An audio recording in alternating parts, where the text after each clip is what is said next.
Welcome into Cougar Tracks here on the KSL Sports YouTube and KSL News Radio, your legacy home of the Cougars. It's December 10th here on Cougar Tracks, and I'm your BYU insider, Mitch Harper, and we're diving into BYU Basketball's big win at the Mecca. The top story of the day. The biggest story in the world of BYU sports right here on Cougar Tracks.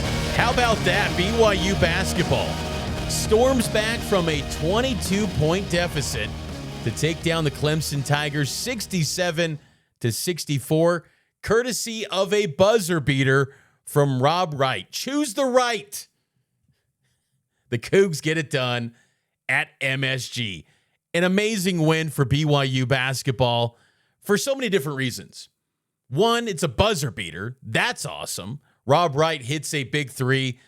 Cougs had 1.3 seconds remaining on the clock. Mihailo Boskovic inbounds the pass to Rob Wright. He fades to his right and knocks down the three, and it was a smooth shot, man. It looked good the moment it left his hand, and the Cougs get the win. They were down 22 in the second half, and Dybantsa put this BYU team on his back and looked every bit the part of a number one overall NBA draft pick and every bit the part of the superstar signee that he was signed to be at BYU. I talked about it yesterday on the show. I wanted to see AJ have a superstar performance at Madison Square Garden. That arena does things to people's stardom. And you saw it in the college basketball media cycle. That performance by AJ, 28 points, 22 points in the second half. He outscored Clemson 22-21. AJ goes for 28, 9 of 17 from the field. He was 9 of 10 from the free throw line, which has been a point of focus for him to get better there. 9 rebounds, 6 assists, all career highs for him in his young BYU basketball career. Obviously expected to be the number 1 pick potentially in the NBA draft next June, maybe number 2, maybe number 3. But I think he made it clear he should be number 1. His versatility, his mid-range game, his shot-making ability, outstanding. And Rob Wright was brilliant too. He finished with 17 points and hit that game winner to give the Cougs the big win. Not a three. I never had a buzzer beater three, so that was the first one. But, the play, AJ wasn't open. He was getting double teamed, so I told me I'll be coming back to the ball. And he just trusted in me and passed it to me, and then the shot went in. So it's a real feeling. Got to go back to his freshman year of high school, the last time Rob Wright hit a game winner. So anytime you can get a game winner, that's a big deal. And then to do it at Madison Square Garden and to cap off a comeback, that's impressive stuff. Largest second half comeback in BYU basketball history. The Cougars were down by 22 points. It passes the 21-point comeback against Utah in 2002. I remember that one vividly. Matt Montague, Eric Nilsson, the athletic, high-flying Eric Nilsson. That was an amazing comeback. I think Greg Wrubell had a call that said, "This shall be known as the comeback." Cougs got it done 63-61 in 2002 over the rival Utes. That was the season in 2002 where BYU was an absolute juggernaut at the Marriott Center, and they could never win a game on the road. They were 7 up at home, 7 down on the road, 7-7 in Mountain West play. They just could not win away from the Marriott Center. They couldn't. I remember that NIT they played DeJuan Wagner in Memphis. Gosh, that was good stuff. Great comeback performance. And I love, too, BYU's defense. We know BYU's offense could put it on teams in bunches. We saw it against Wisconsin. Heck, we saw it in the second half against Clemson. 45 points against a very physical, big Clemson team, I thought was really impressive. But defensively, that's the area where BYU has to be elite if they want to go cut down the nets and win the title. And not have a Werner ladder come out for a Keba Keita fixed hoop situation. No, climb the Werner ladder to go to Indianapolis and cut down the nets in April. You've got to be elite defensively. And BYU, with guys like Keba Keita on the back end of the defense, even to a lesser extent, Hadim Boop, who I thought gave some valuable minutes defensively for BYU off the bench. This BYU team it shows you how good they can be defensively. They shut down Clemson. BYU in the second half had runs of, it was 20-3 run, 20-3 run, and then a 13-2 run. Just suffocating defense on Clemson. Now, Clemson turned it up late. Credit to them for making shots in this game late to put BYU in a situation where they have to get a game winner from Rob Wright. Remember, Kennard Moo Davis, he hits a big three, puts BYU up by 6, and I'm thinking game over. And then AJ has his highlight reel dunk that's going to be probably a Nike billboard eventually. BYU was up 6 and it looked like it was over. Clemson then turned it up and hit some big shots. Rob Wright, until the buzzer beater, he could have been a little bit of the GOAT because he missed the front end that gave an opportunity to Clemson to go tie it up at 64, but then everything worked out and Rob Wright stepped up and was every bit the clutch playmaker that he was expected to be when he signed with BYU out of the transfer portal, and the same goes for AJ Dybantsa. Those two players combined for 45 points. I thought Keita, minus the headband Keita, was outstanding too. 10 points, 7 rebounds for Keita. Keita, to me too, what's amazing about him, he had 3 block shots, 2 steals. He had a steal that goes coast to coast, leads a dunk.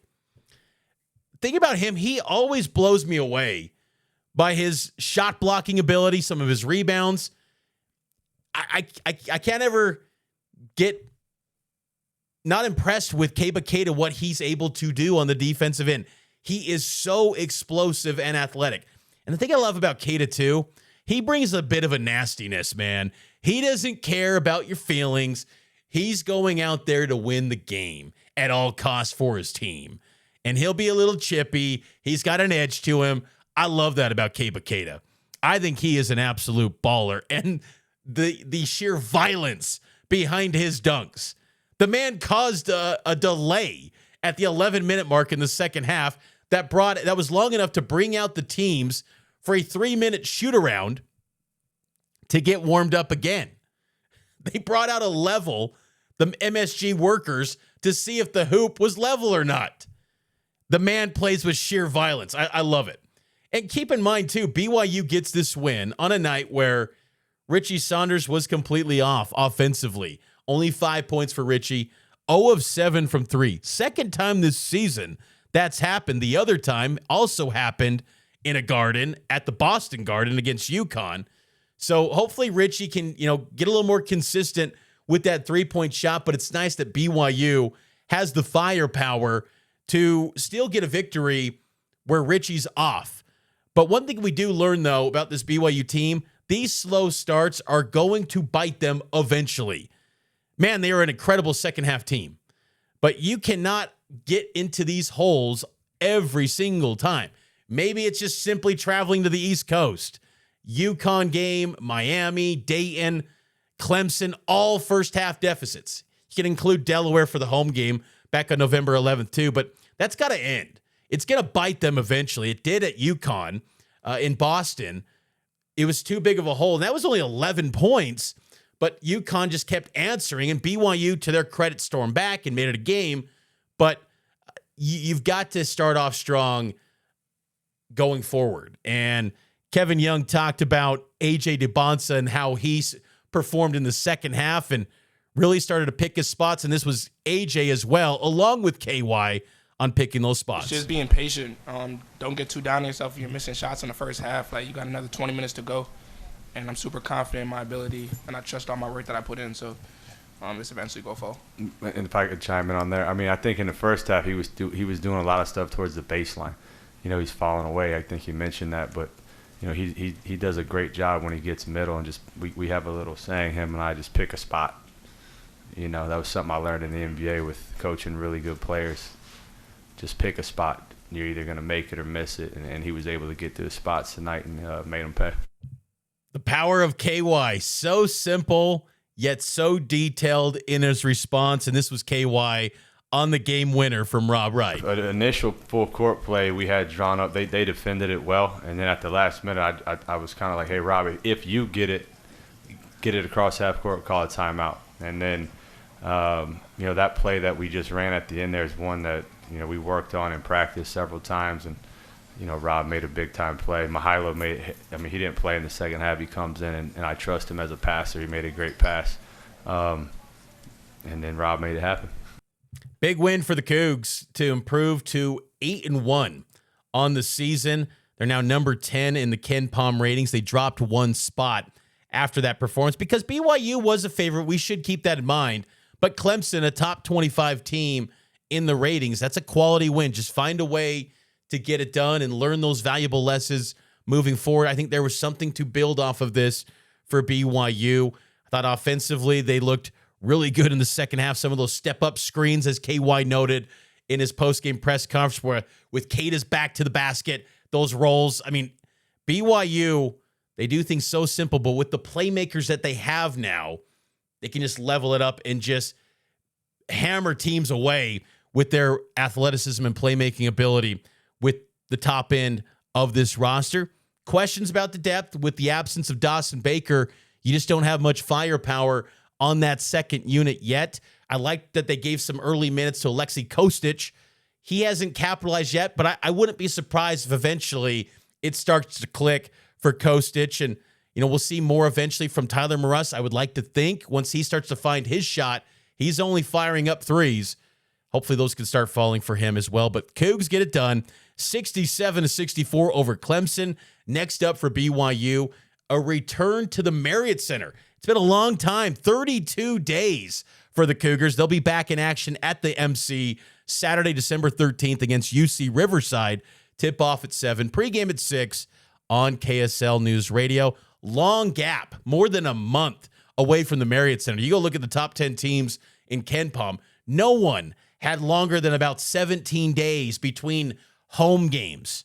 BYU had a very long extended period, and to still be 8-1 against one of the toughest schedules in college basketball, great start for Kevin Young's squad. We'll take a break. We'll get to more BYU basketball, the best buzzer beaters in program history, here on Cougar Tracks, and it's powered by KSL Sports.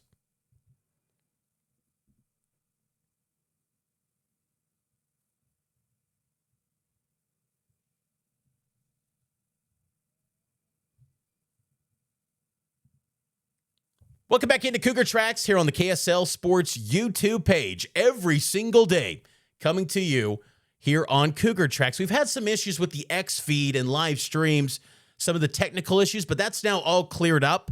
We're back live on the streams, all fixed, all dialed up. So appreciate all your patience. Some of you have been asking, hey, why aren't you streaming on X still? It was a little bit of a technical issue. Had to do some contacts, some road support.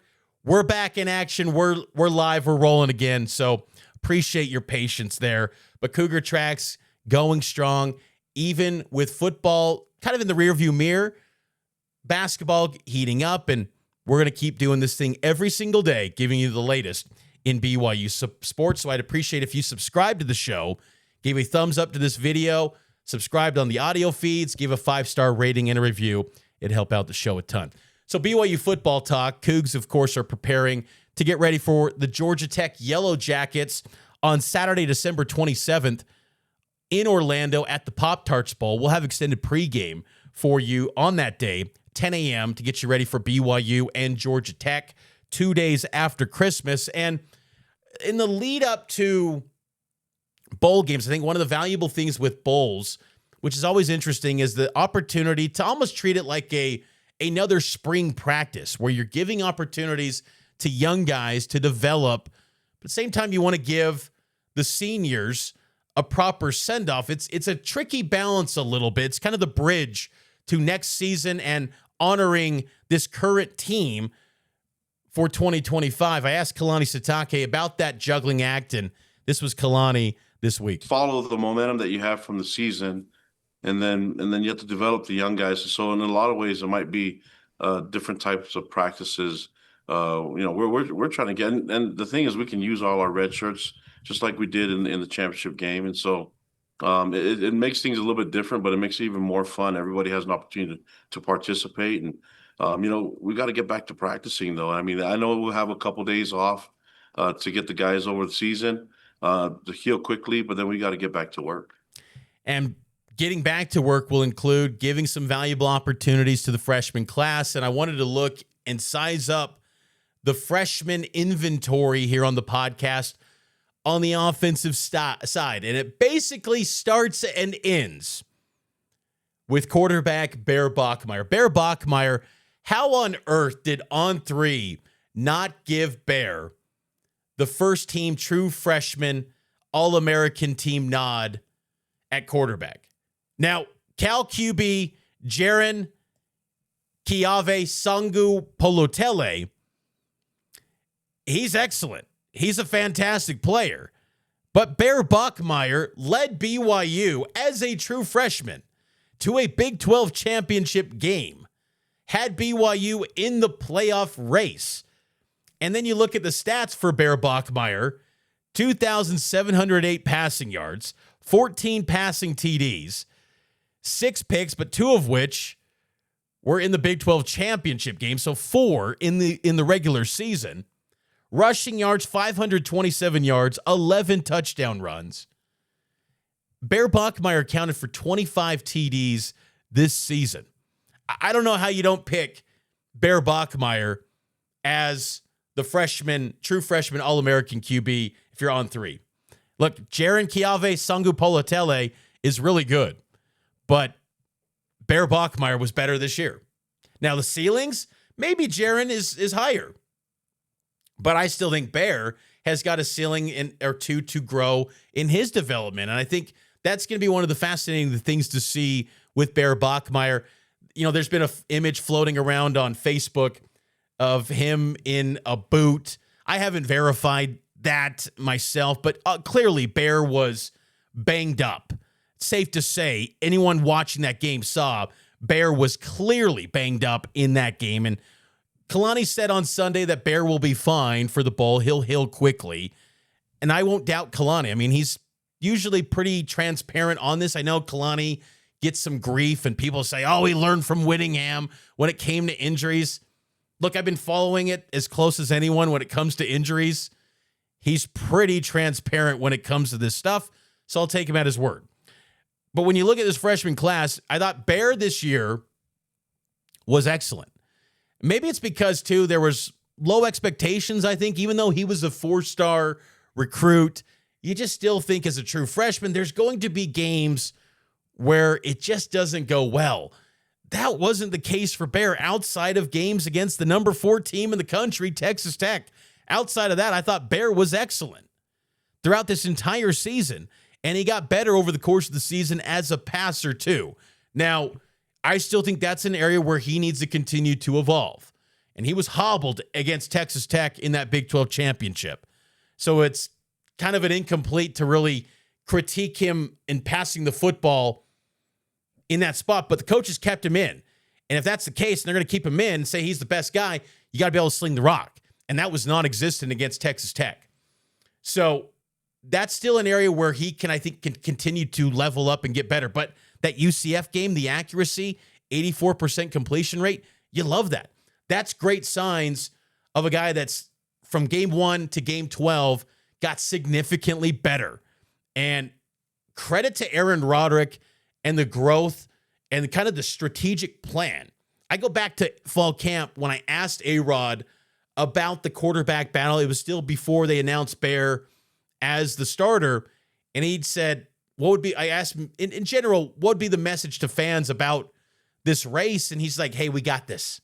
We know what we're doing.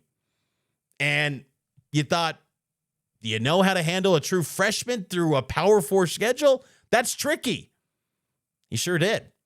BYU did an excellent job with Bear Bachmeier. And Bear is so mature, so poised, and just a down-to-earth guy that he doesn't get rattled by much.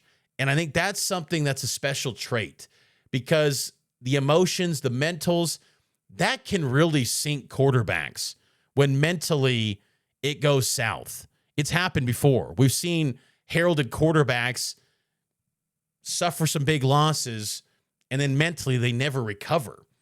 And Bear Bachmeier bounced back. And I thought after that Texas Tech loss in the regular season, he got better. The TCU game, Cincinnati game, effective offensive performances by BYU. You know, I'd like to see BYU's offense have more firepower through the air next season and the years to come with Bear Bachmeier. But ultimately, he did what he was asked to do, and now he's going to have more autonomy of this playbook. He's going to master it even more. I'm excited about the potential of Bear Bachmeier. I think all of Cougar Nation really should be. Is there a ceiling to him? Is this the best that he can be? I think there's another gear to him, and I think that's reason for excitement going forward in his BYU career. But a resounding success for Bear Bachmeier in his true freshman campaign with the Cougars. Looking at the other freshmen, outside of Bear, on the offensive side, there wasn't anyone that really made a dent in the program this year. And that's a good thing, because that means the upperclassmen are panning out. The guys that are the veterans are the ones that you're leaning on, and they're staying healthy for the most part. So you didn't have to turn to many freshmen. But you look at some of the names on the freshman class this season. Logan Payne, he's a running back that I've talked about in the past. I think he could be someone that's solid for BYU, could be an option down the road. Emerson Geilman, another quarterback, he's going to be going on a mission for the Church of Jesus Christ of Latter-day Saints. I'll tell you what, in fall camp, Emerson was slinging that pill, man. He throws a beautiful ball, Emerson Geilman. Unknown recruit, not even rated by the recruiting services, was a baller at Bountiful High School. I don't know how he wasn't rated. He was really good. You wonder, too, if he was boxed in by the fact that, oh, he's a Utah kid. This doesn't get the spotlight, because I still think this state doesn't get the credit it deserves with its quarterbacks outside of Corner Canyon quarterbacks. I think the state of Utah QBs tend to get overlooked. Look at Trayden Bessinger, who committed to Iowa. I think he's really good. His recruitment didn't pick up until, Boise started getting in the mix. BYU was kind of flirting for a while, but never really pulled the trigger because, well, they were pursuing Ryder, and it makes all the sense in the world. You're going to lean into Ryder Lions. But the recruits in this state quarterback-wise seem to always get overlooked. And Geilman, look, I'll tell you, I think that when he comes back from a mission, and I said this back at fall camp, in my fall camp breakdowns, he is someone that you create a spot for and give an opportunity to compete and play potentially at BYU. I think Geilman really impressed to the point where, okay, you save a roster spot for Emerson Geilman because you always need arm talent. And a guy that wanted to be at BYU, he's a great guy off the field, member of the church, all you want in a BYU athlete. And he throws a great ball, too. I think that guy has a lot of potential. It would not shock me if Emerson Geilman one day started a game at BYU. It wouldn't shock me, because I just think he's got a skill set and size and intangibles that are really exciting. I thought he looked really good in fall camp. Some guys that redshirted this year that I think have big futures, and I've talked about them a handful of times here on the podcast. Ethan Thomason, Andrew Williams, they redshirted. Those guys are going to be big-time offensive tackles for BYU. I think Andrew Williams is the next Blake Freeland. He's an excellent athlete, and I think Ethan Thomason, who was dealing with a bit of an ankle in fall camp that kind of put him behind the eight ball, it was best that they just redshirted him, get him ready for winter conditioning and spring ball. This will be a great opportunity for Thomason to really step in and compete right away. But keep in mind, too, he was coming back from a mission. And for him to, even have some opportunities in camp with the second unit, fresh off a mission as an offensive lineman, speaks to his talent. Now, Andrew Williams, straight out of high school, I thought he was a little bit further ahead than Thomason during fall camp, but Williams will be an excellent player along with Thomason. They could be your tackles of the future for BYU. You got some tight ends, Jacob Nye, Tucker Kelleher. Nye was dealing with some injuries in fall camp. Kelleher, more of a blocker. Jacob Nye could be more of a receiving threat for BYU in the receiving game. So he's one to maybe watch potentially. Another offensive lineman that I was really intrigued by could be a guy that plays a lot of different spots on the offensive line. Sio Siaua Latu Finau. I like him. I like his size, a little bit more developmental, but prominent P4 prospect, had interest from the Bay Area schools, picks BYU. I like his upside to potentially be a key piece. And then you've got some, kind of deep cut true freshman, Brigham Alexander, offensive lineman, Jeff Lewis, Chad Lewis's son. He was dealing with an injury. Saw him scooting around practices during the fall. A wide receiver, Kila Kione, good body type, maybe could be something potentially. We'll see. It's a numbers crunch in future years. Eventually, it's going to be a hard 105 where it's capped at that number, and that's that. So there's going to be still some moments where love to have you, but, maybe there's a situation where you get recruited over potentially if you can level up the position. It's a bit of a numbers game sometimes, but I thought he showed kind of well in fall camp. I thought he'd made some nice plays with those third and fourth team units in stretches during fall camp. Redshirt freshman for BYU offensively, here's the names: Joe Brown, Jovesa Damuni, Sione Hingano, Dom McKenzie, Will Zundel, Noah Moiaki, Tay Nakua, Iki Tupo, Trevor Pay, Charlie Miska, Strance Mangisi. Joe Brown, haven't seen him really take off yet, but understand the offensive line veteran group the past 2 years. And Joe Brown suffered an injury last year, and it's been a process. But I think next year's the year where you start to see the rewards of Joe Brown being at the Gold's Gym mission, being a guy that just physically looked ready to play coming off the mission. Next year will be that year, I think, for Joe Brown, potentially along that offensive line for BYU, maybe a guard spot for the Cougars. Dom McKenzie, I thought, had some moments, during spring and fall camp this past year, but it's kind of hard to forecast where he sits on the pecking order at wide receiver. Haven't seen enough yet to say he's going to be in that top 5, top 4 of the receiver unit yet, but the speed is there. You saw some deep shots in fall camp. I remember there was one from Trayson Bourget who had a deep ball to Dom McKenzie intended for him, and just the route running ability of Dom McKenzie, his speed, it's effortless, and that's exciting. But at the same time, could he be a key every down factor at wide receiver? We'll see still. Same with Tay Nakua. Tay Nakua has been in that top 6. We've heard his name for a long time. We saw him a little bit against UCF, but and I know it's a big name. The Nakua name is huge, and he had an excellent spring. Tay Nakua was really good in spring ball, so you've seen flashes. It just hasn't carried over yet to the game. Iki Tupo on the offensive line could primarily play guard. He's a Bay Area guy, was from the Palo Alto area. Still kind of holding on him, but I think he could be someone that's a factor down the road. Trevor Pay, center. I would expect he'd probably be the backup center to Bruce Mitchell once again next season. Strance Mangisi, a former Provo High preferred walk-on, served a mission, joined the program this year. I think he's more developmental. We'll see down the road on him. Jovesa Damuni, kind of a tough situation, running back. He had that fumble against West Virginia and really didn't see much of him after that. I think it was one other game. What was it? Maybe the Cincinnati game? I'd have to go back and look. I know he's been playing some special teams and things like that, but as far as running back carries go, we didn't see him much after that West Virginia game, and that's of note because there was no one after LJ at running back when Sione Moa was down. There was no one. And they said all the right things, that they believed in Jovesa, but they weren't showing it with how they utilized him in snaps. So that's a little bit concerning going forward in regards to Jovesa Damuni. But that's kind of the freshman inventory for BYU football.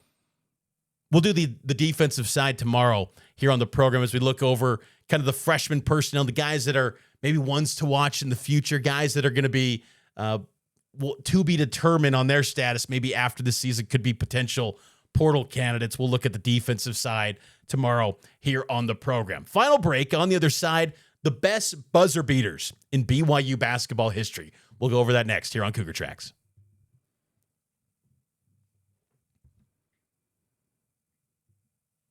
Welcome back into Cougar Tracks here on KSL News Radio, your legacy home of the Cougars. What a win last night for BYU basketball, taking down Clemson 67-64, and it was a buzzer beater. Rob Wright gets it done, hits his first game winner since he was a freshman in high school at the Horn, and it got me thinking, the best buzzer beaters in BYU basketball history. Buzzer beaters are hard to come by, man. They are hard.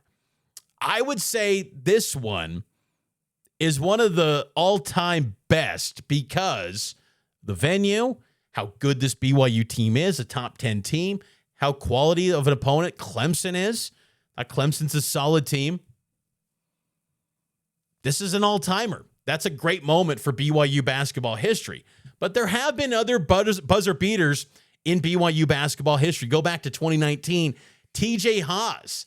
He hit a buzzer beater against Houston in the Fertitta Center, a place that Houston never loses. And still, that win probably adds more aura, considering over the last 6 years, Houston barely loses in that building. And TJ Haas, in the first year under Mark Pope, hits that buzzer beater. He embraced Mark Durant, was hugging Durant courtside. That was a great win for BYU hoops. And it was kind of a breakthrough moment for the Mark Pope era because remember the year prior, BYU played Houston in hoops, and it was the same day as the BYU football game against Utah. Zach Wilson and that true freshman season against the Utes, Houston pretty much hammered BYU. And then the next year, Cougs get it done over the Cougs in Clutch City in the Fertitta Center. That was a memorable one. Let's go back to 1999. I remember this one as a young kid. McKelly Wesley banked in a 25-footer. He completed a 17-point comeback win over Hawaii in Honolulu. And you're thinking, what's the significance of that?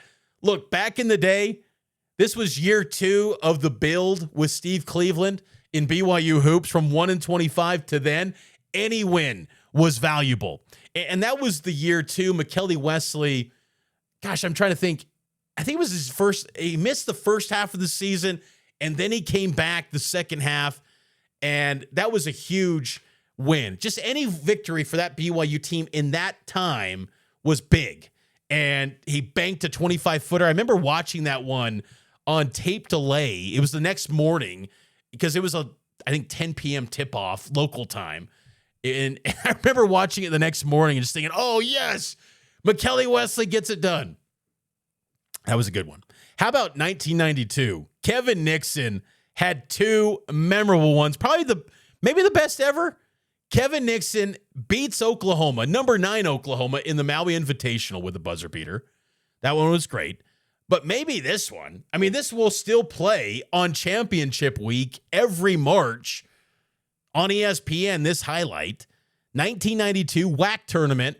Kevin Nixon from 54 feet buries a game winner in the WAC championship to take down UTEP and clinch an automatic bid to the NCAA tournament. I mean, that's the stuff you dream of. That's the stuff that you drop as a kid. Nixon, the sharpshooter, man. Those are some great moments. How about this, too? 2004, Rafael Araujo. He had a layup. Luis Lemes inbounded the pass. I think it was the last game of the regular season at the Thomas and Mack. That season, 2004, Hoffa laid it up, 0.5 remaining. He comes down, and I think he hits elbows accidentally. Jarrell Blassingame took down the Rebs for a rare win in the Thomas and Mack. Well, I should say a rare win considering the Dave Rose era of BYU hoops. They rarely won in Vegas. The Steve Cleveland era won a lot in Vegas. Kind of weird how that worked out. 2011, Jimmer Fredette, he had a 40-footer at the half against Utah where Greg Wrubell went crazy. From 40 feet! Yeah, that was awesome. It wasn't the end of the game, but still to have that moment at halftime, that capped off one of the great halves in BYU basketball history by an individual player. And then what about 1981? Danny Ainge Not quite the buzzer, but Danny Ainge coast to coast, Sweet 16 against Notre Dame. Iconic play in NCAA tournament history and adds to the legendary status of Danny Ainge if he wasn't a legend already. That just put him at the top of BYU basketball history. But that's some great BYU basketball buzzer beaters, and Rob Wright joins the list. And that's going to do it for this edition of Cougar Tracks. I hope all of you enjoyed it. Make sure to subscribe to the show wherever you get your podcast and subscribe to the KSL Sports YouTube page and listen here on KSL News Radio.